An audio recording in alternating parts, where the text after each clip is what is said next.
Halo, Assalamualaikum. Kita mau melanjutkan tentang konten ini yang namanya opsi. Opini psikologi. Oh, yes.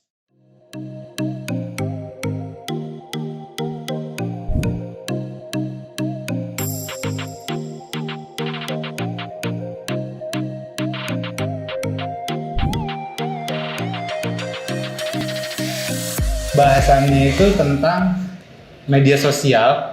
Ada nggak sih kaitannya sama psikologi? Gue pengen ngelihat perspektif psikologi tentang media sosial terkait juga dengan konsep diri. Jadi konsep diri itu adalah suatu pemahaman tentang dirinya. Di situ ada bagian dari harga diri, penerimaan. Ada apa lagi sih tentang konsep diri? Ada sebenarnya konsep diri secara umum kan ada positif ada negatif ya, gimana cara kita memandang diri kita aja seperti apa, garis besar umum masih kayak gitu deh. Kalau untuk konsep diri sendiri ya.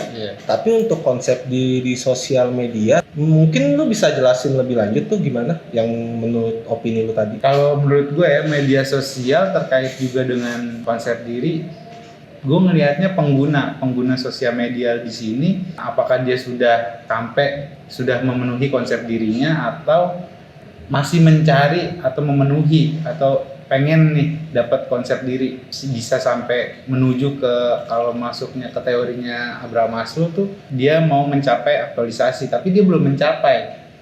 Mungkin suatu prosesnya di situ dulu. Proses mencapainya mungkin bisa lewat dari bagaimana dia mengimplementasikan dirinya di sosial media itu, mendescribe dirinya. Emang fenomenanya itu kayak apa dulu? Contoh fenomenanya sih? Jadi banyak tuh kalau orang main sosial media kayaknya berlebihan gitu. Dikit-dikit posting, udah gitu habis diposting, dia merhatiin apa sih engagement yang dia dapat nih. Dia ngeliatin siapa aja yang udah ngeliat postingan gue ya, apa aja komentarnya. Dia pengen bertambah terus. Berarti di sini dia mencari penghargaan akan dirinya dong kalau gitu.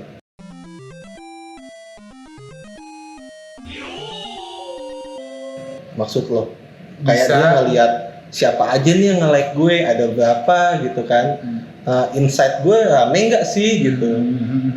Kayak mencari apa ya, perhatian mungkin ya.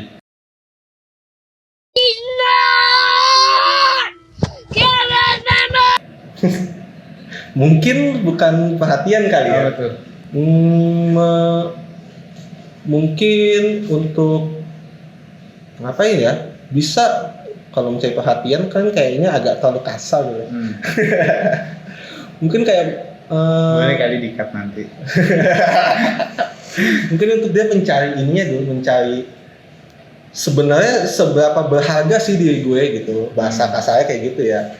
Tapi mungkin juga ya ada beberapa yang gue lihat ya fenomena ini, dia mungkin main sosial media, posting tapi ditutup atau di-lock gitu sosial medianya. Misal kayak di Twitter atau di Instagram kan di-lock tuh ya.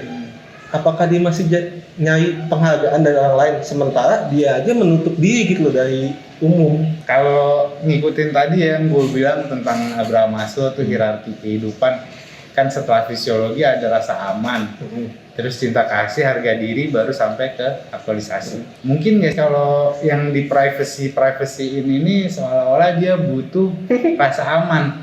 Ya, rasa amannya belum terpenuhi tapi dia juga pengen ngambil yang namanya rasa harga diri dan cinta kasih itu.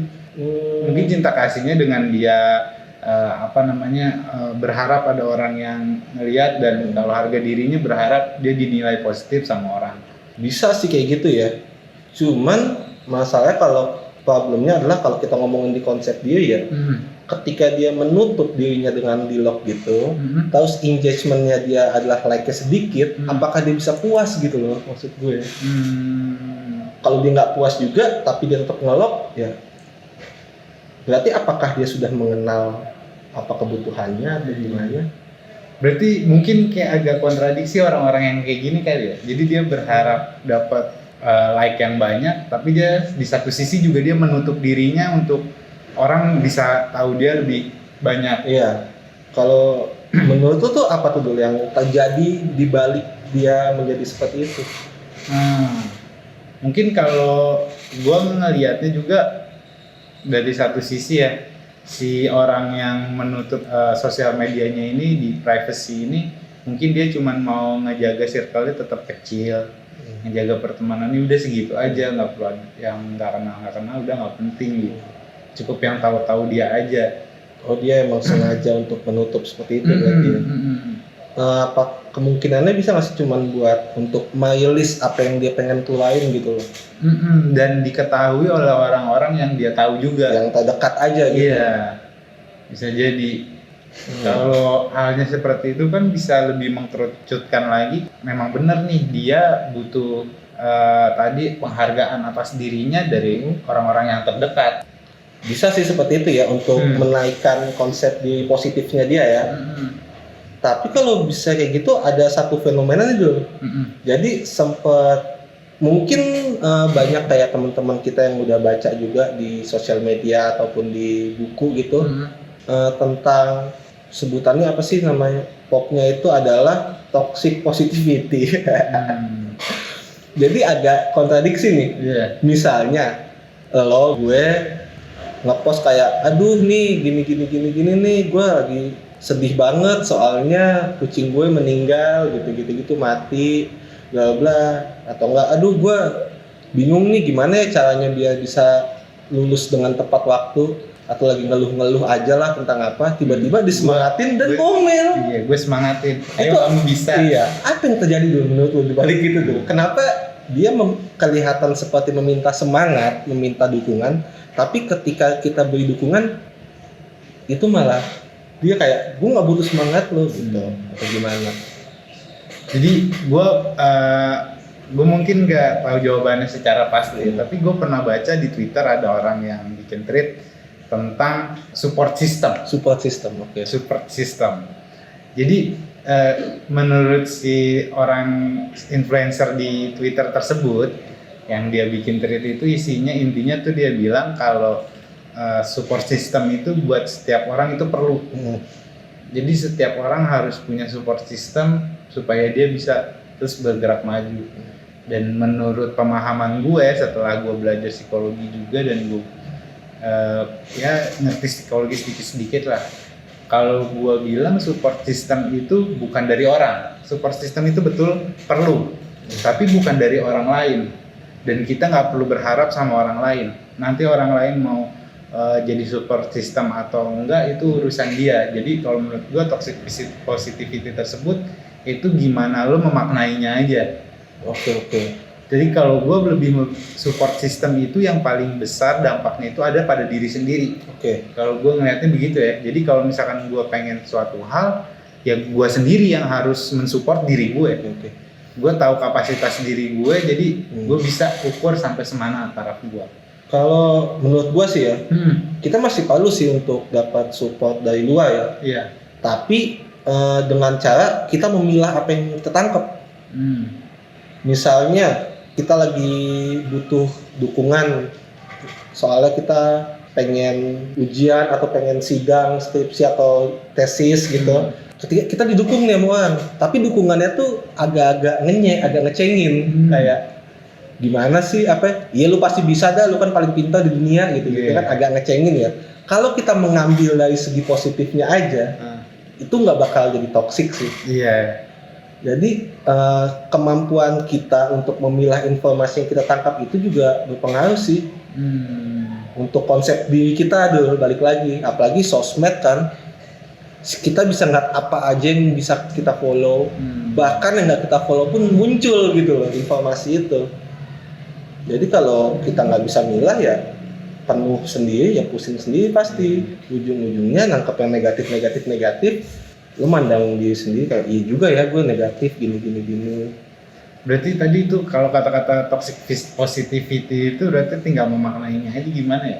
Tinggal kalau ngambil toksiknya ya toksik, kalau ngambil positifnya ya positif. Ya sebenarnya kalau menurut gue pribadi sih agak tabrakan aja gitu, toksik tapi positif gitu. Kayaknya harusnya nggak ada sih. Harusnya ya negatif dan positif aja. Kalau yang toxic positivity ya, kalau yang positif ya positif aja gitu loh. orang mungkin nggak tahu kebutuhan kita apa, tapi kita harusnya tahu kebutuhan kita apa, jadi kita bisa pilah gitu loh. Tapi kalau balik lagi ke tadi konsep diri dan sosial media tuh, orang-orang yang mencari support sistemnya di sosial media tuh gimana sih menurut lo? Menurut gue sih sebenarnya ketika dia tahu kebutuhannya apa sih bagus tuh. Misalnya kayak, oh gue ngeposting ini karena gue butuh dukungan ini, atau enggak gue mau posting ini karena gue mau nunjukin ke orang kalau gue bisa ngelakuin ini.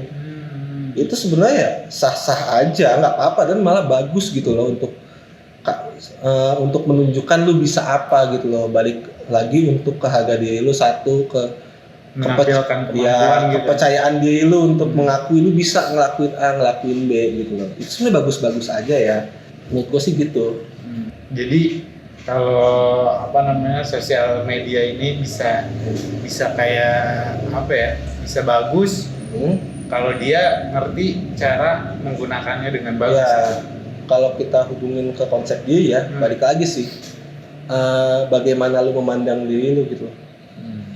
Kan ada mungkin kita punya teman atau orang gitu yang kayak bilang, enggak, gue paling parah pokoknya, gue tuh paling gini-gini, udah gue tuh dulu waktu di sekolah emang paling bego. Gitu dikasihanin.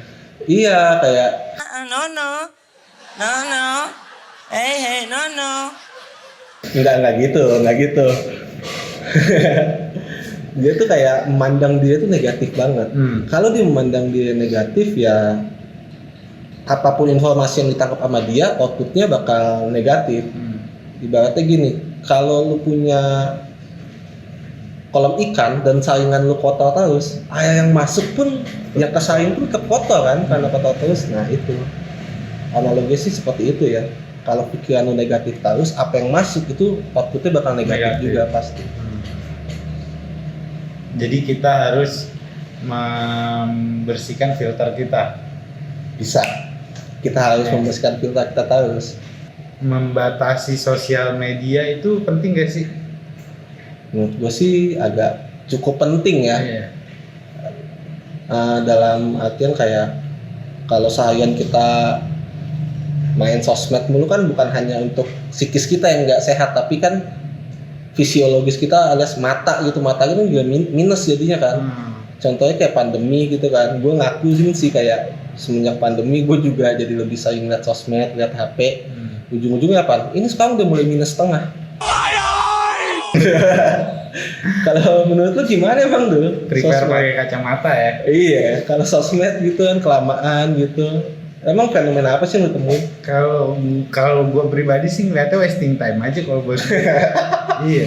Sosial media tuh terlalu menghabiskan waktu banyak gitu. Gue kayak bisa do something yang bisa lebih bagus daripada sekedar scrolling. Iya.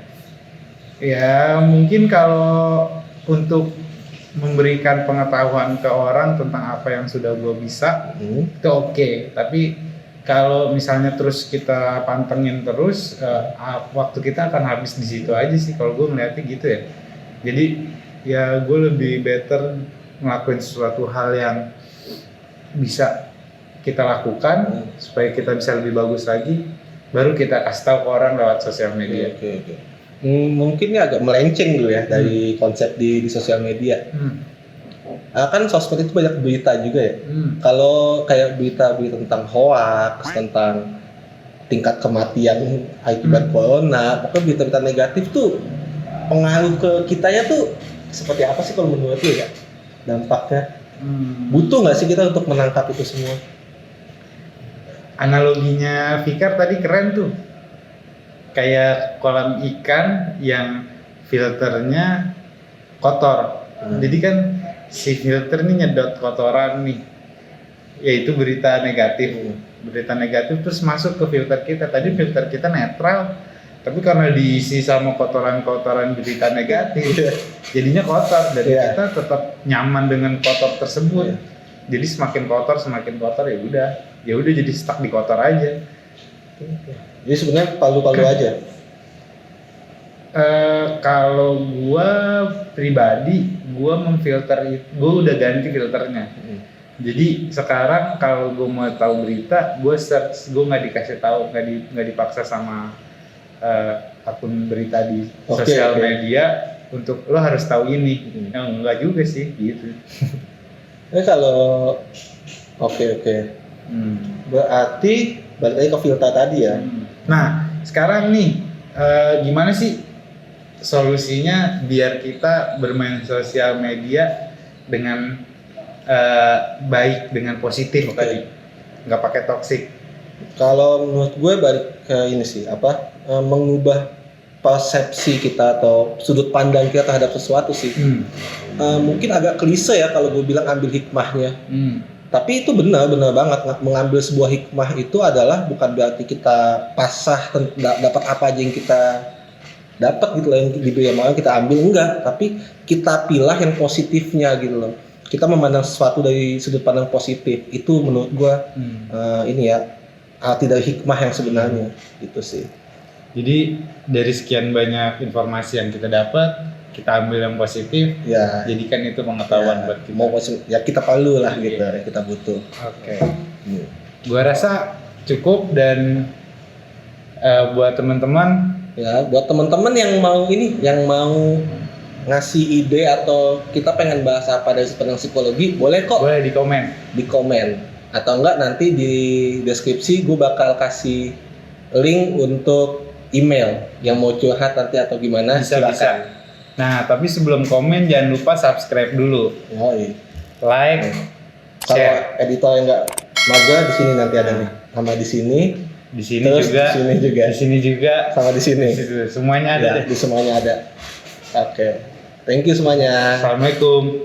Assalamualaikum.